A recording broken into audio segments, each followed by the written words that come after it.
শীতলা পুজো শুরু হয়েছে সকালে আর শেষ হলো এই সন্ধেবেলা। এখন প্রায় 6টা সাড়ে 6টা মতো বাজে। আমরা উপোসে ছিলাম, আমি, বাবা, মা, তোমাদের দাদাভাই আর আমার ননদ। ও অঞ্জলি দেওয়ার পর খেয়েছে। আমি আর তোমাদের দাদাভাই কিছু খাইনি, আমাদের খাওয়া হবে না, কারণ রাতে কার্তিক পুজো আছে।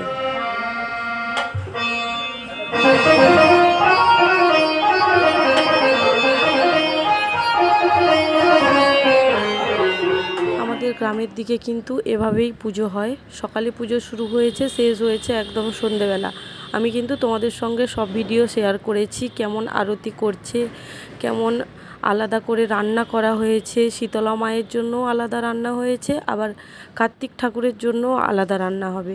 আমাদের এভাবেই নিয়ম আর এভাবেই পুজো হয়। সকাল থেকে তো কিছু খাওয়া হয়নি। ছোলার ছাতু আমার কিন্তু খেতে খুব একটা ভালো লাগে না। তোমাদের দাদাভাই 2 গ্লাস মতো খেয়েছে, আমি খেতে পারিনি, আমার ভালো লাগে না।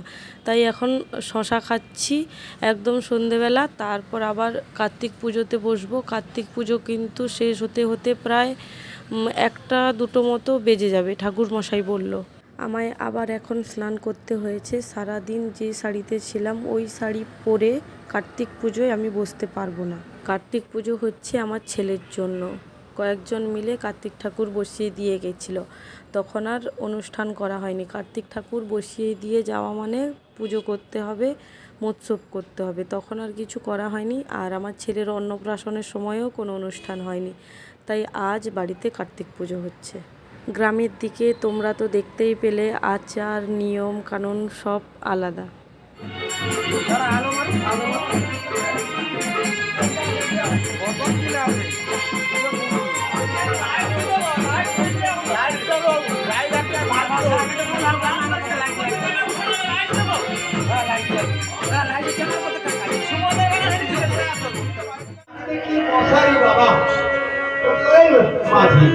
কোথায় মশা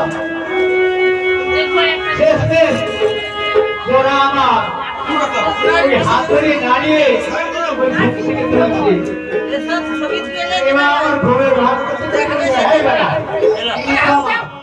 যেমন বাচ্চাদের পেছনে সময় দিতে হয়, খাওয়ানো, চান করানো, ঘুম পাড়ানো, তেমন কার্তিক ঠাকুরকেও করতে হয়। একটা ছোট বাচ্চা যেমন, কার্তিক ঠাকুরও তেমন। ছোটোবেলায় যেমন বাচ্চাদের মাদুর লাগে, মশারি লাগে, লেপ বালিশ এগুলো লাগে, নতুন জামা খেলনা।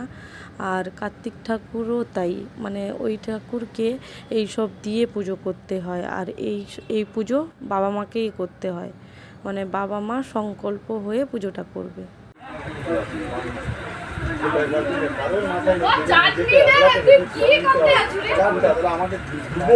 আমি সব ভেবে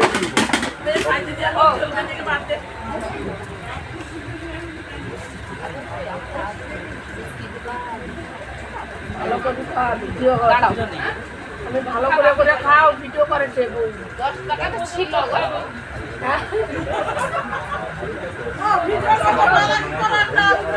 সব কথা আমি করি।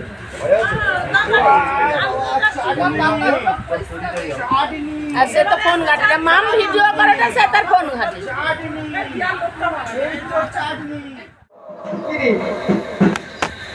আরে রে ভুইমার মাথায় তো একটাও কি বড় বড় চুল বলেও মা, এরা চিন্তা করলি কেন রে? ও ভুইমা গো, তোমার মাথায় তো পোকা নেই, তবে কি দেখছো?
সেই জন্য তার জন্য যেহেতু রাইতে রইবে না ওরা এই জন্য তোমাদেরকে অসুবিধা করবে। তোমরা যদি সকালে গেছে বিকালবেলা থেকে তো তাদের তুমি সব পেয়ে যাবে, তো রাইতে আটকিবে না তোমাদের ঠাকুর।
মাত্র পুজো শেষ হলো আমার আর তোমাদের দাদাভাইয়ের গলার অবস্থা খুবই খারাপ, তাই আমি কোনো কথা বলতে পারছিলাম না।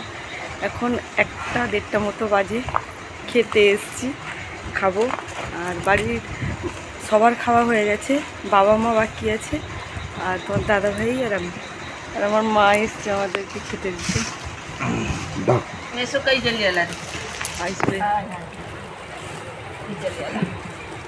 গলার ভয়েস করছিল, গলার অবস্থা খুবই খারাপ, বলার মধ্যে গলার অবস্থা আমার দুজনের খুবই খারাপ। দুবেলা রাঁধা হইলা তো। হ্যাঁ হ্যাঁ হ্যাঁ উঁচু ঢাঙা খুলে দেখে উঠুন জল পুরো ঢালে